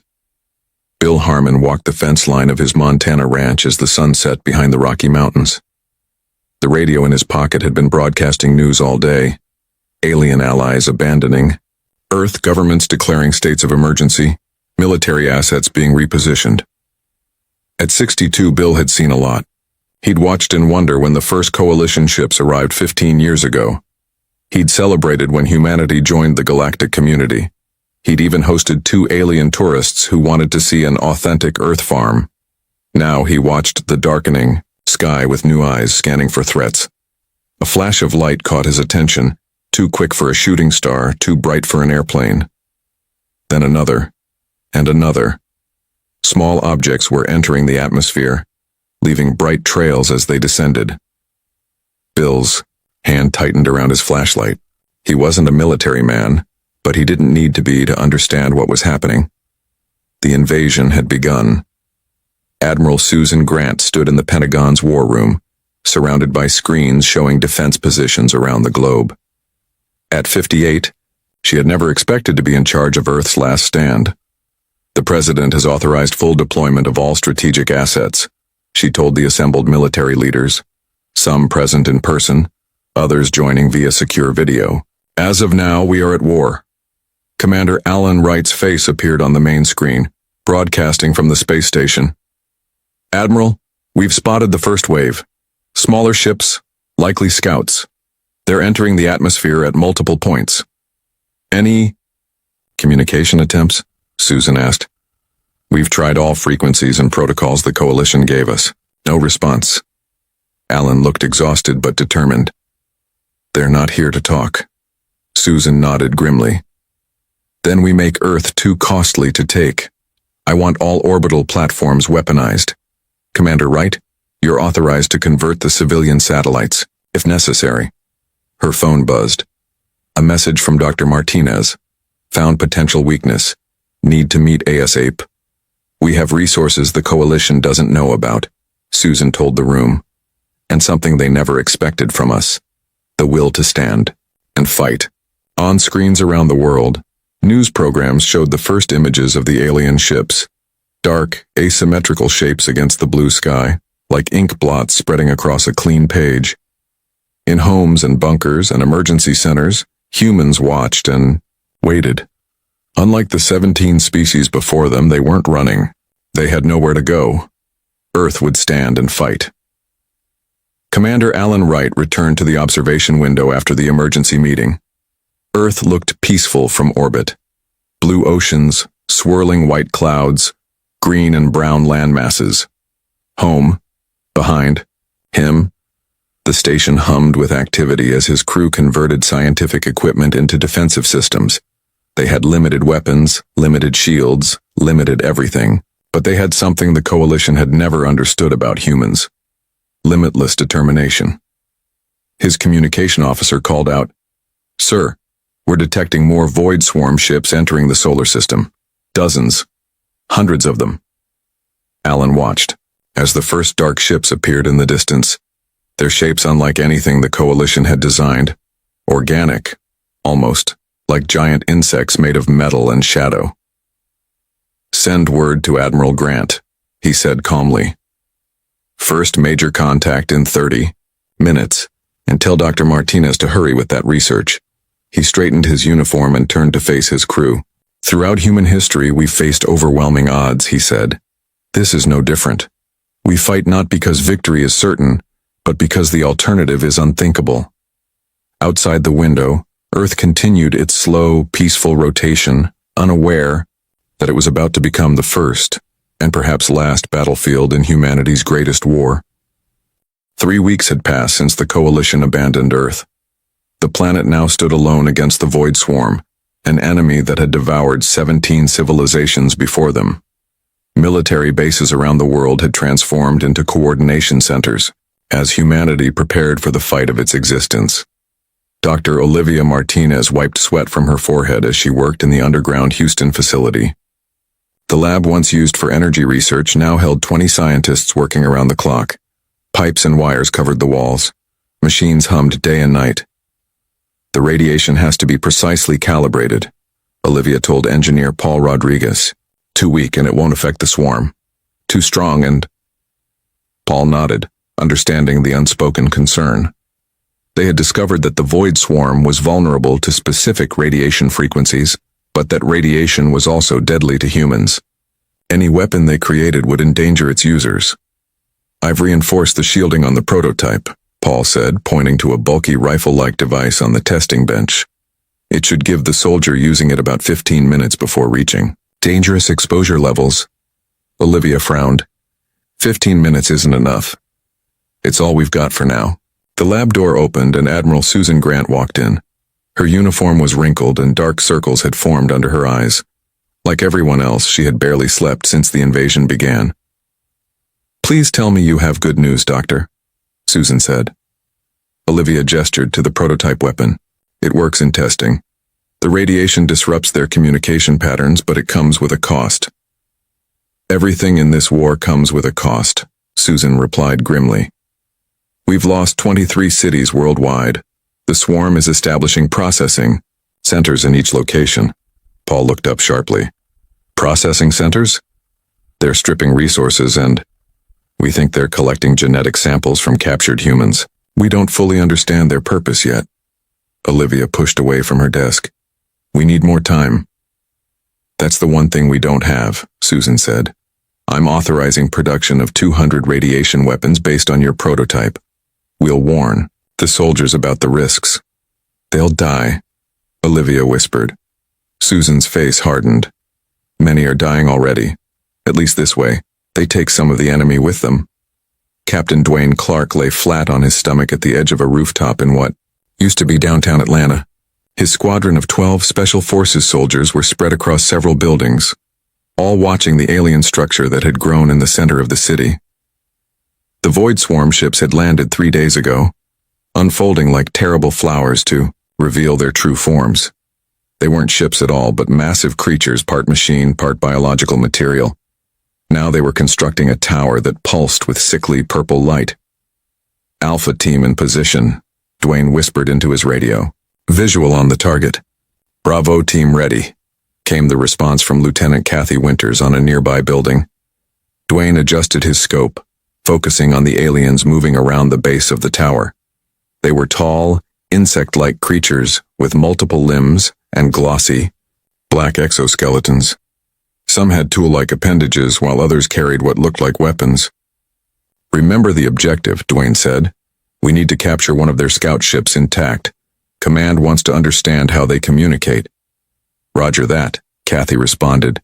"Distraction team is ready." Dwayne took a deep breath. "Execute in 3, 2, 1. On the far side of the city, explosions lit up the night. The Void Swarm guards turned toward the distraction, several racing off to investigate. "Now," Dwayne ordered, leaping to his feet.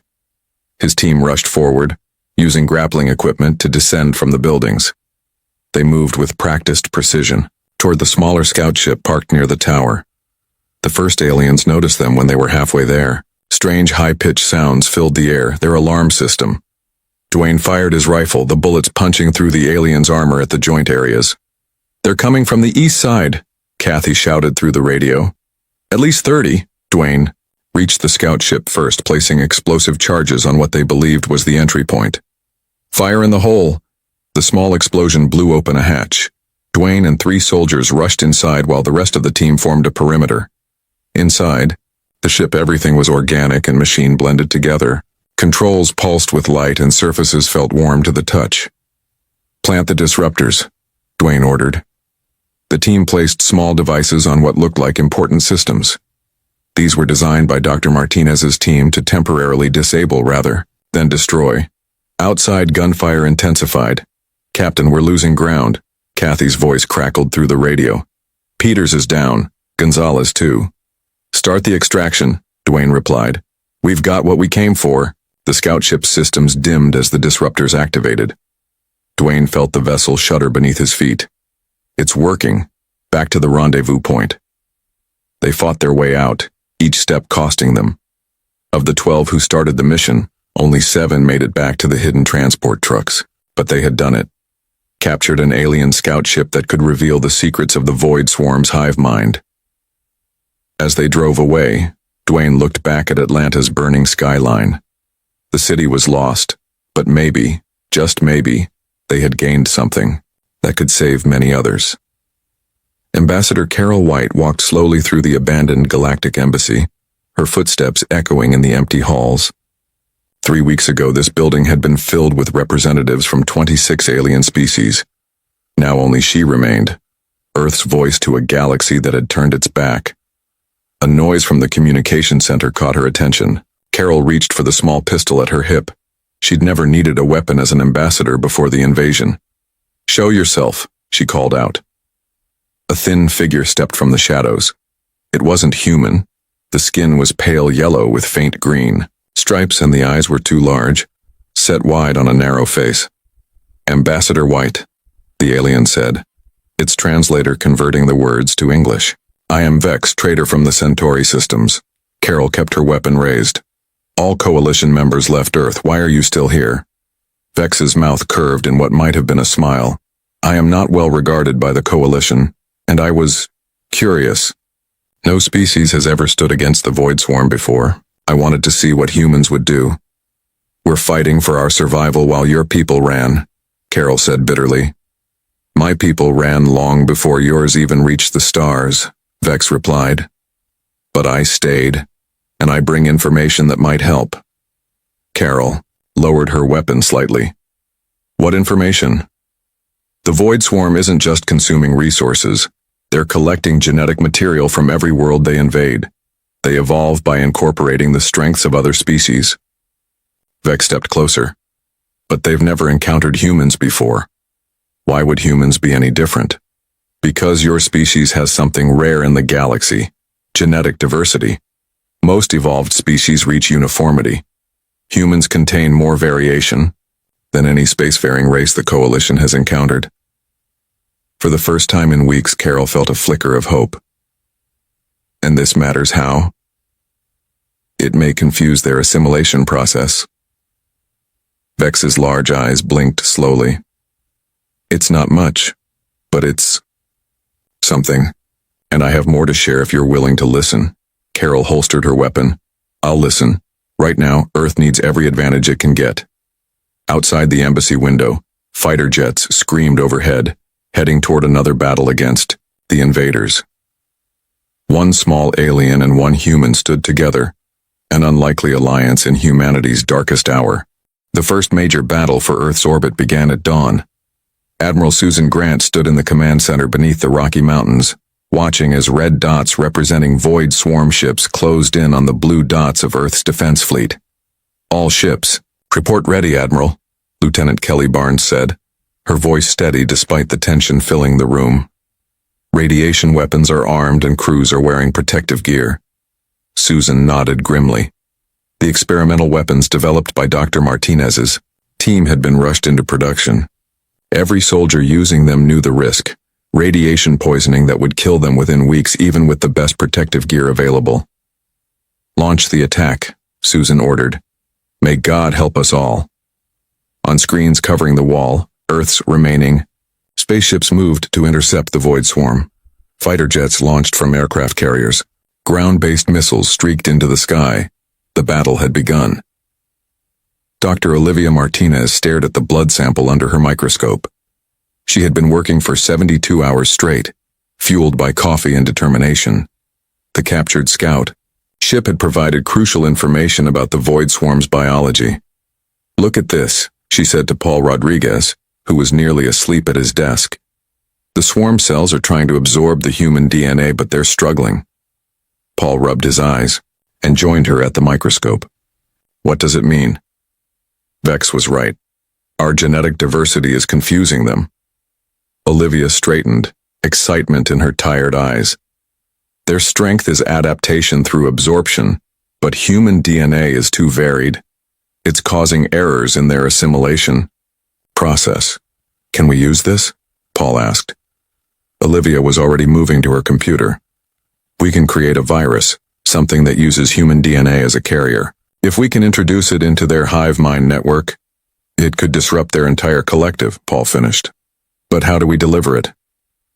Olivia's fingers paused on the keyboard. Someone would need to bring it to their mothership.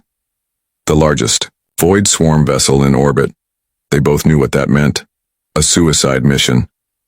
I'll do it, Olivia said quietly. It's my research, my responsibility. Paul shook his head. The military won't allow it. You're too valuable. They'll send soldiers. Who? Will die anyway, Olivia replied, returning to her work. At least this way it means something. Captain Dwayne Clark and his team had spent days studying the alien language patterns captured from the scout ship. The void swarm didn't communicate with words but with complex frequencies, like music but far more complicated. If we broadcast these sequences, Dwayne explained to his remaining team members, we might confuse their ships, make them think they're receiving orders from their commanders. Lieutenant Kathy Winters nodded. False orders to divide their fleet? Exactly. Dwayne pointed to the map showing void swarm positions around the world. We focus on these three major clusters. If we can split them up, our fighters have a better chance. The plan was dangerous. They would need to get close enough to broadcast the false signals, close enough to be detected and attacked. Everyone understand the risks? Dwayne asked. The soldiers nodded. No one spoke of survival. They were past that now. Let's move out. Ambassador Carol White and Vex approached the Coalition outpost hidden on one of Jupiter's moons. The small spacecraft Vex had provided barely fit the two of them, but it had gotten them past the void swarm blockade. They won't welcome me, Vex warned as they prepared to dock. And they may shoot you on sight. Carol checked the data drive in her pocket. They'll listen when they see what we've brought. Proof the swarm can be fought. The outpost's guns tracked them as they approached. Carol broadcast on all frequencies. This is Ambassador Carol White of Earth. I come with vital information about defeating the void swarm. For long moments, there was no response. Then a voice crackled through the radio. Dock at Bay 4, any sudden movements and we open fire. Vex guided their ship into the small docking bay. As the airlock cycled, Carol whispered, Remember the plan. We need allies, not just an audience. When the door opened, they faced a dozen armed aliens, young members of various coalition species. who had been left to guard this outpost while their fleets retreated to the core worlds. A tall, four-armed Arcturian stepped forward. "I am Commander Zool. Why have you come?" Carol stood straight. "Because Earth has found a way to hurt the Void Swarm, and we need your help." Pilot Lisa Johnson flew her fighter jet through the burning skies above Chicago. Below her, the once great city was partly transformed by the alien invaders. Strange structures grew from the ruins of skyscrapers. Processing centers harvested Earth's resources. "Eagle Squadron, form up," she ordered, her voice calm despite the chaos. "Target the harvester at the city center." 6 jets moved into formation, behind her. They were the last air defense for the entire Midwest region. Their mission was to destroy the massive Void Swarm harvester before it could begin processing the city's population. Lisa's radar warned of approaching enemy fighters. Small, fast craft shaped like dark teardrops. "Incoming from the north, weapons hot." The sky erupted in explosions as the human jets clashed with alien fighters. Lisa's hands moved instinctively on the controls, her jet rolling and firing. 2 enemy craft exploded. A third slammed into one of her squadron members. Johnson were not going to make it through their defenses, her wingman called. "There are too many." Lisa watched as another of her pilots went down in flames. An idea formed. Terrible but necessary. "All remaining craft, give me your missiles, then retreat to base," she ordered. "What are you doing, Captain?" "Clearing a path." Lisa's voice was steady. "That's an order." One by one, her squadron members transferred missile control to her jet, then pulled away. Lisa now controlled the firepower of all remaining aircraft. She aimed her jet directly at the harvester and pushed the engines to maximum. The G-forces pressed her into her seat as enemy fire streaked past her wings. "This is for Earth," Lisa whispered, launching every missile at once before ramming her fuel-laden jet into the harvester's core. The explosion lit up the Chicago skyline. The harvester collapsed, its alien technology dissolving without the control signal. Lisa Johnson was gone, but the city had gained precious time to evacuate thousands more people. In rural Montana, Bill Harmon led a group of farmers and townspeople armed with hunting rifles and homemade explosives. They called themselves Earth's Last Line. Ordinary citizens fighting back against ground forces while the military focused on bigger targets. "They're coming over the ridge," Bill told the 30 men and women hiding in the tree line. "Remember, aim for the joints in their armor." The aliens moved with inhuman grace, scanning for human heat signatures.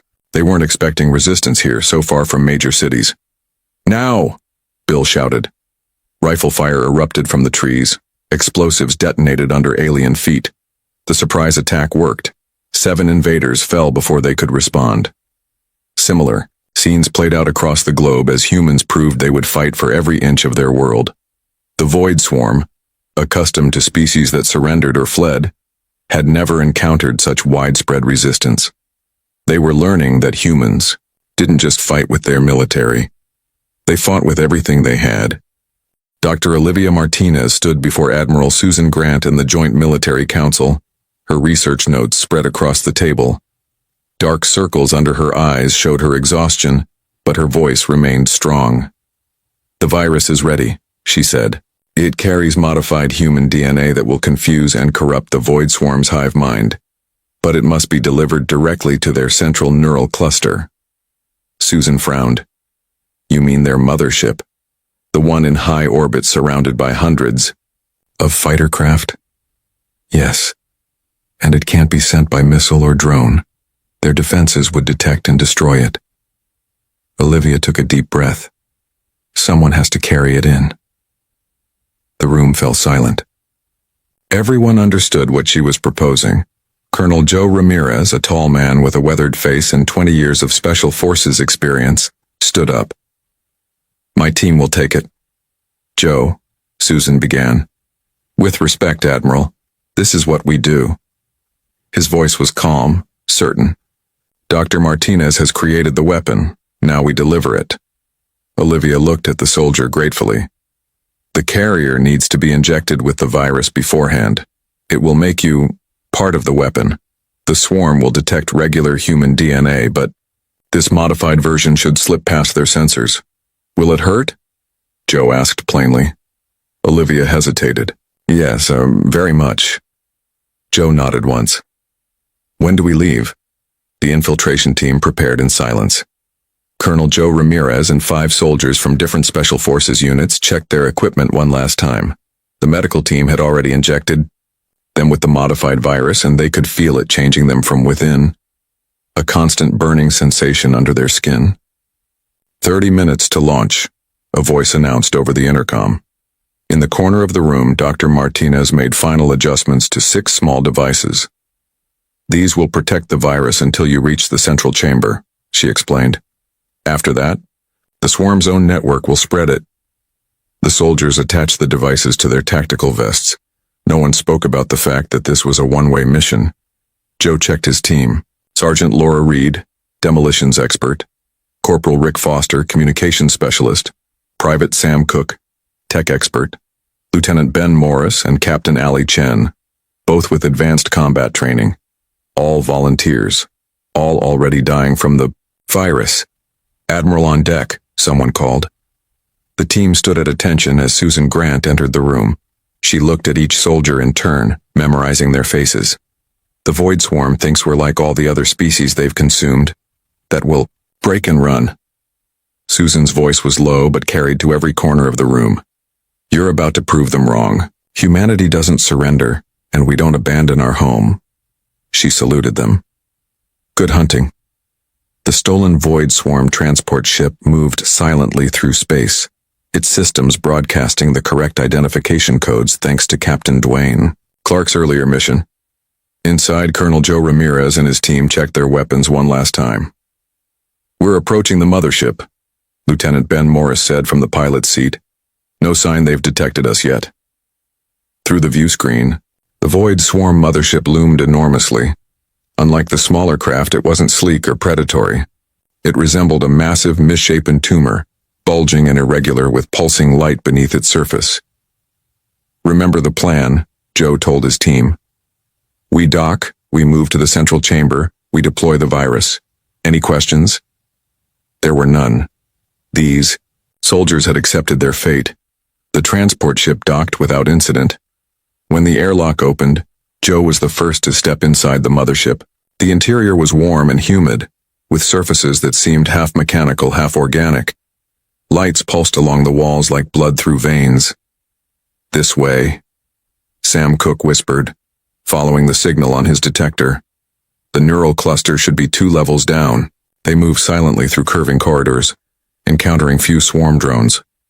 Those they did meet barely reacted to them, the virus in their blood masking their human signatures. It's working, Laura Reed said softly. They can't tell we're human. The deeper they went, the stranger the ship became. Walls pulsed with more intensity. The air grew thicker, harder to breathe, and then they found the processing chambers.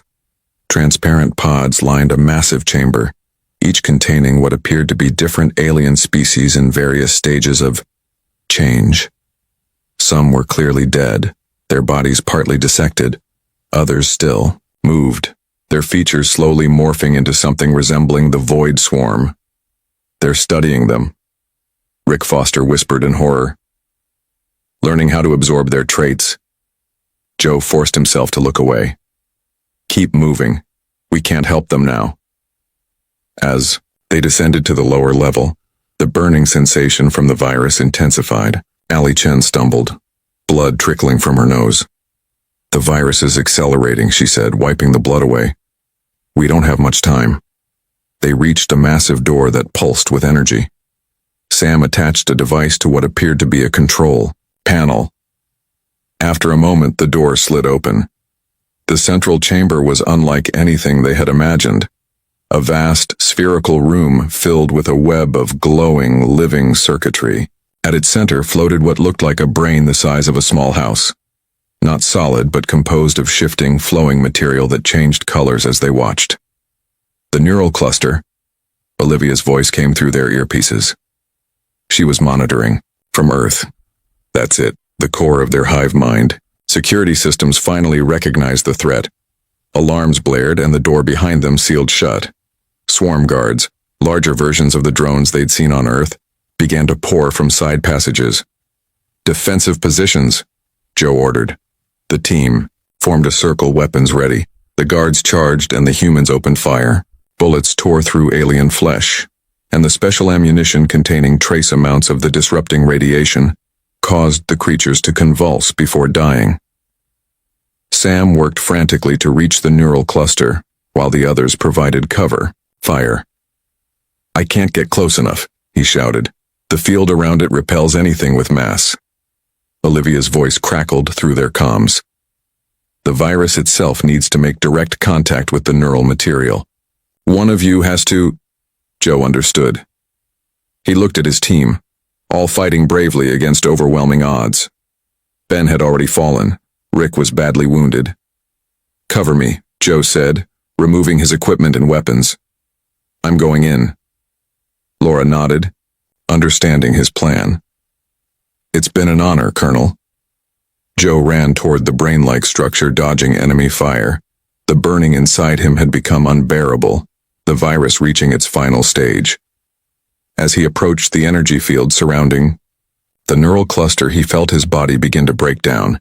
With his last strength, Joe threw himself into the field.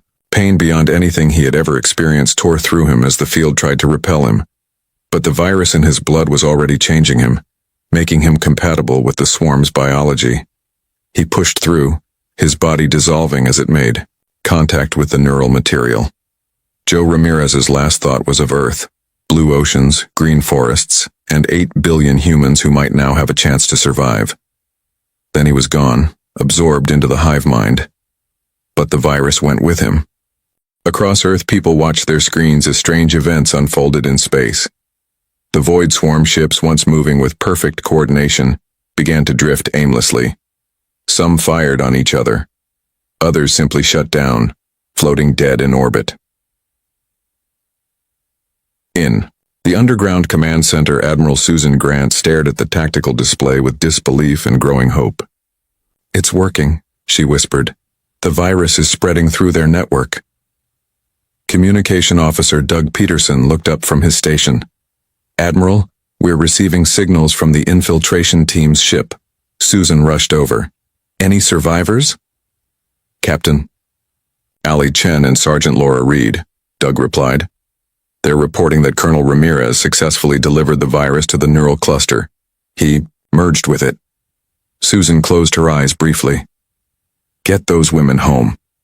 Then prepare all remaining forces for a final push. We hit them while they're confused." Around the world, military commanders received the order. Fighter jets launched. Ground. Troops advanced on alien positions. For the first time since the invasion began, humanity attacked with coordination and purpose while the enemy floundered. On the Void Swarm mothership, something unexpected was happening. Colonel Joe Ramirez had ceased to exist as a human, but his consciousness hadn't been completely destroyed.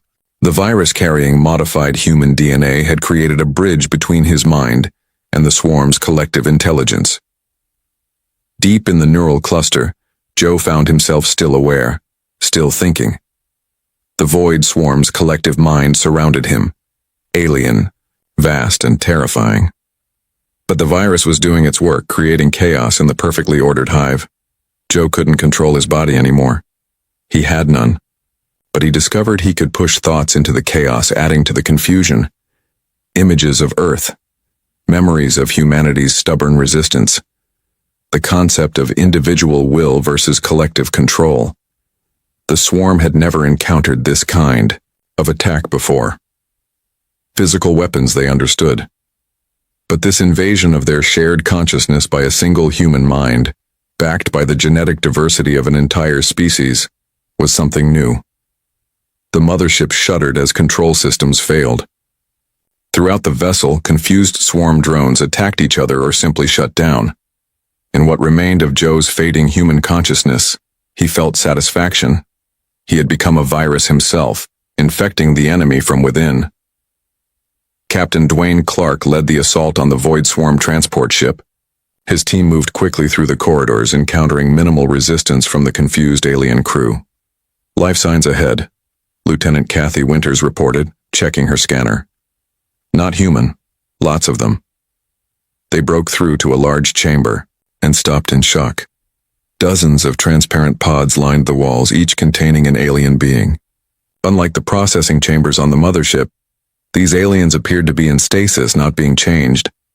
They're prisoners, Dwayne realized. From other worlds. His team moved through the room, examining the pods. The aliens inside represented species they had never seen before, some humanoid, others completely foreign in form. Some of these might be from worlds the swarm consumed years ago, Kathy said. Species the Coalition thought were extinct. Dwayne made a quick decision. We're taking them with us. Start the release process. As his team worked to free the captives, Dwayne couldn't help but wonder how the galaxy would change when they learned that humans had not only survived the Void Swarm, but had saved beings that the Coalition had abandoned to die. Ambassador Carol White stood on the bridge of the Arcturian ship as it entered Earth's orbit. Behind her vessel, 23 ships from various Coalition species followed. A small fleet, but a powerful symbol. We're receiving a transmission from Earth Defense Command, the Arcturian communications officer announced. Admiral Grant's face appeared on the main screen. Ambassador White, she said with surprise. We weren't expecting you back so soon, and with company. Carol smiled, the first real smile in months. Admiral, may I present Commander Zool of the Arcturian Guard and representatives from 7 other Coalition species. They've come to help. Susan's expression hardened. A bit late, aren't they? We were wrong to abandon Earth, Commander Zool said, stepping forward. His forearms were held in the Arcturian gesture of apology. The young races of the Coalition voted against the Council's decision. When Ambassador White showed us proof that humans had found a way to fight the swarm, we came immediately. We bring shield technology, added a small bird-like Procyon engineer, and weapons we have been too afraid to use until now. Susan studied them for a long moment. Your help is welcome, she finally said. But understand this. Earth will never again trust those who abandoned us. Any future alliance will be on new terms. Carol nodded in agreement. Earth had earned the right to set those terms. The final battle for Earth unfolded over 3 days. The Void Swarm, still disorganized from the virus attack, could not coordinate their defense. Human forces, bolstered by the returning Coalition ships, pushed forward on all fronts. Admiral Susan Grant directed the space battle from the orbital command station. Below her, Earth still showed the scars of invasion. Cities in ruins, vast areas transformed by alien technology. But the planet remained, and its people fought on. The mothership's defenses are down, reported Lieutenant Kelly Barnes. Shall we destroy it? Susan considered this. The virus had done its work, but the mothership still housed the central intelligence of the swarm. If it survived, it might eventually recover. No, she decided. We capture it. Dr. Martinez believes Colonel Ramirez may still exist in some form within their network, and we need to understand this enemy to make sure they never threaten anyone again. Special teams boarded the mothership, securing it section by section.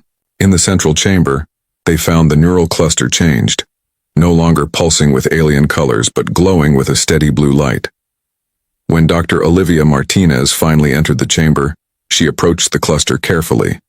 Her instruments detected something impossible, patterns in the neural activity that matched human brainwaves. Joe, she whispered, are you in there?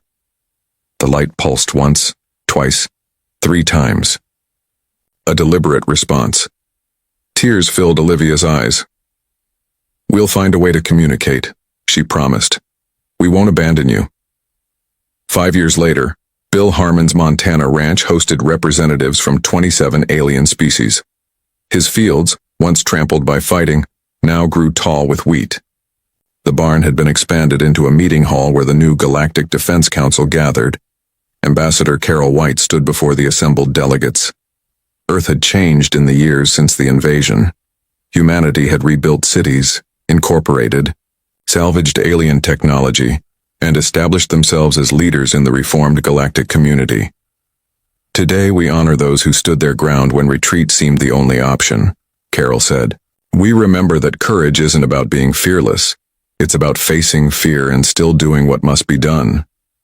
A monument was unveiled, a simple granite column with names carved in many languages. The fallen of all species who had eventually joined the fight against the Void Swarm. At the top, Colonel Joe Ramirez's name stood alone. The man who still existed in the captured neural cluster had become a bridge between species, his consciousness slowly teaching them to understand the IC Swarm's technology while retaining his humanity. As the delegates filed past the monument, a young Arcturian approached Carol. My teachers say that before the invasion, humans were considered primitive by coalition standards, the alien said.